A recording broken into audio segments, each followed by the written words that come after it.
he's such a larger than life figure that in my mind, like, oh, I know Bob Marley, but I was saying to Jess earlier, like, I was actually so surprised because I didn't really actually know much about his relationship or about his childhood or exactly how the Wailers really came together and things that I guess was like, oh, I didn't know that. And so, like, what was a key entry point? Because yes, he's this beloved figure, but he's also complicated in many ways and also focused on things like ethics and stood by his ground on certain things and fought with labels and made sure his voice was heard. And so what was it that made you be like, oh, I know how I can attack this? Yeah, I when I look back, I really didn't know anything about him at all, you know. I just had an idea of him, you know. I knew who he was and I knew some of the music.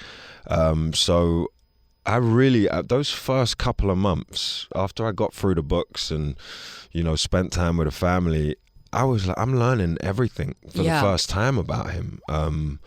But I guess when you're making a movie, once you've got sort of the foundation of timelines and, you know, names of people and where Bob grew up and all of that stuff, it's really just about, and the family, they always said to me, this is not trying to do a mimic of Bob. And I was like, I'm not trying to mimic him. It's just trying to interpret him in a way where we can find a little bit of his spirit, you know, like, because you can't really play Bob in a way. He's so larger than life.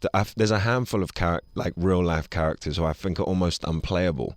You know, their charisma and what they stood for and how much they mean to people. They're too big. Yeah. But with Bob, for me, you know, it was about trying to find his humanity and his vulnerability, and so this idea of safety, like internal safety, was something that kept coming up for me, you know, as I spoke to people who knew him and who grew up with him and who knew him before he was famous. And like his journey to me felt like, how can we connect Bob in a way where we can all relate to him? So it was about trying to find his journey to internal peace, you know, like where was Bob at with all of that stuff? And particularly in this movie, you know, it starts with the assassination attempt and the trauma of that, of nearly dying, you know, like they all nearly died. They really all nearly died that night. And then he went on and did the show. And then he left and went to London and created one of the greatest albums of all time within a few months. And so the idea of displacement and the intense emotion that went into that album, and then speaking to Tyrone Downey and Neville and the surviving band members who were there at the time, I'd be like, what was Bob like at that time? And everyone just kept saying it was intense. Yeah. It was really intense.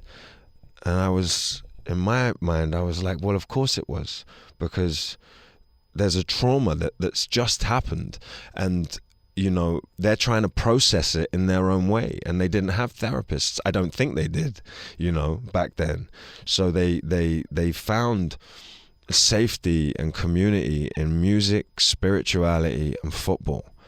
And that was what I kept hearing. And so in trying to make sense of Bob on a human level, I kept thinking about him in terms of safety. And then when I was thinking about Bob in terms of safety, I had to think about myself in terms of safety, you know, and what does it mean to grow up in the ghetto, you know? What does it mean to grow up in Trenchtown? What does it mean to have seen, like, some of those things that he did see when he was a kid? And so it was just about trying to tap into him on a human level and trying to get the family to understand that if they want depth in the movie, we really have to have some you know, challenging and emotional conversations, like how vulnerable this process has been for Ziggy and Sedella and everyone and Rita. It's like I feel so moved by their courage in a way too, because my investigation was purely on that.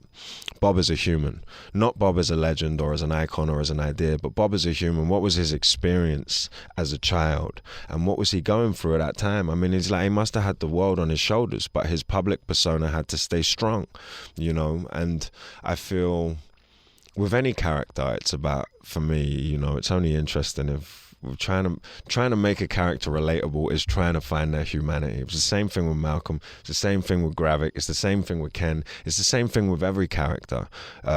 It's not interesting if it's not human and if it's not vulnerable, and it's also not. I'm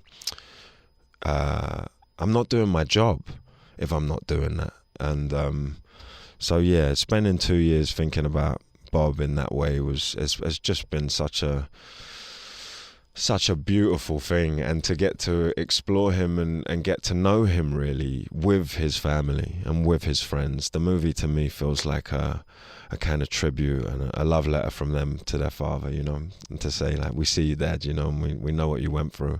And so yeah.